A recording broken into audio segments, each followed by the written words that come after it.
Have you ever looked at a street photo and just felt that there is a story being told? Well, it's just not random or a coincidence. Photos that have story within them often share a few of the same elements, and today in this video we're going to be going through what some of those elements are. And by the end of it, you're going to know how to actually tell stories within your photos. These are not concepts that I've researched or Googled, but they're concepts that I've learned over the past 12 years of doing photography by going out there and actually playing around with it, trial and error, seeing what works, seeing what doesn't. And that's what I'm going to share with you in this video today. Now, I've got to preface this video by saying that obviously photography is subjective. Some of the things I'm going to say in this video you may completely disagree with, and that is completely okay because there are no rules in photography. These are just some ideas that I've learned whilst going out and doing my own photography. My goal is that by the end of this video you can go off and take away one or two concepts and actually apply them to your street photography to help you tell better stories. So the first thing is, here we go. Equipment does matter. Now, hear me out. Now, this is a contextual statement. It needs a bit of context. If you know what you're doing with photography, you can take great photos no matter what gear you have. We all know that.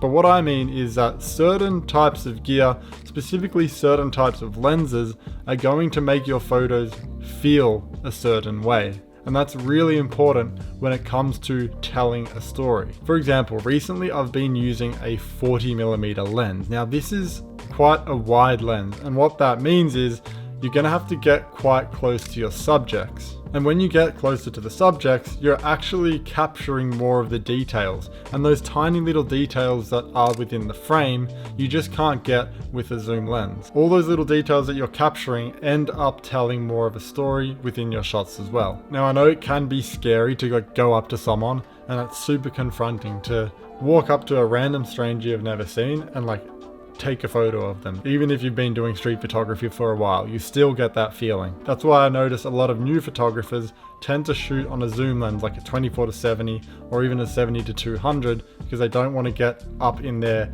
and really close to their subjects. Put simply, the closer you can get to your subject, the better you can tell their story. Now this video is about how to tell stories with photography, but I think we shouldn't skip over something that might seem super obvious and it might not even seem important, and that is figuring out what story you're actually trying to tell. We can talk all day about storytelling in photography and how to get a good shot, but if you don't know the actual story you're trying to tell, you can't tell it.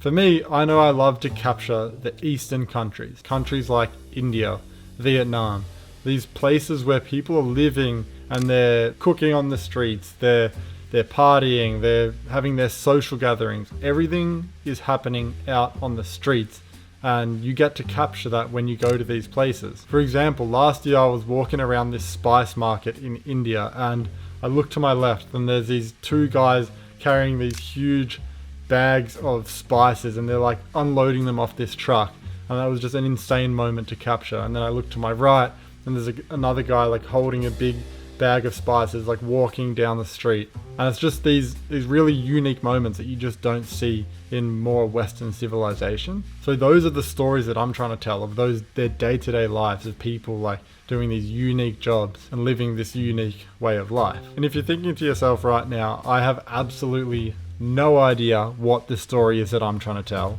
then don't worry, because I'm going to tell you a way that you can figure that out. And it's really simple.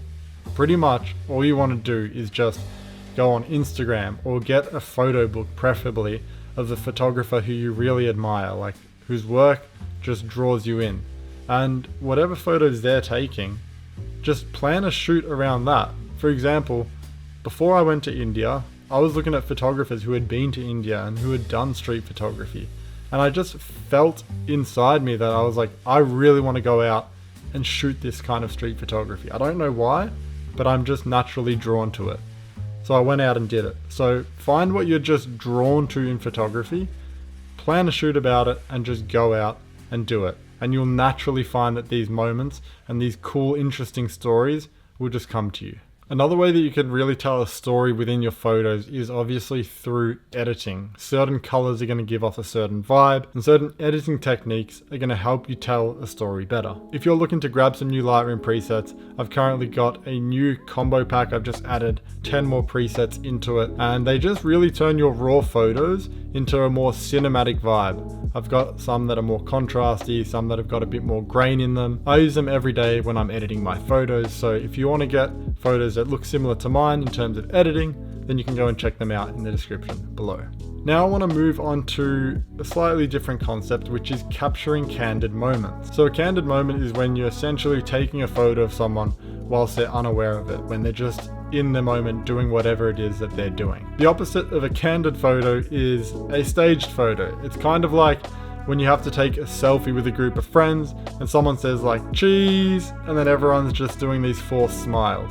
You can feel those forced smiles within the frame when you look at it, and that's not what we want. We want natural, authentic moments. When you photograph someone without them knowing, when they're just doing their day-to-day life or whatever it is that they're doing, it almost feels like you're capturing their soul within the image, and then the viewer can connect to that when they're looking at it. And I think it just simply comes down to the fact that when someone notices you taking a photo, they're gonna either be awkward or confused as to why you're photographing them, and then it kind of just ruins the moment. It's kind of gone forever. So what I like to do is just be quick with it. If I see a moment I want to capture, quickly just capture it, take the shot, and like keep on moving, because that enables you to really capture those raw moments. At the end of the day, street photography is confronting, and it can be scary at times, especially because you don't know how someone is going to react when you photograph them. But you really got to push past that, because when you do, you end up capturing stories within your photos. That's all from me today. As always, don't think, just do.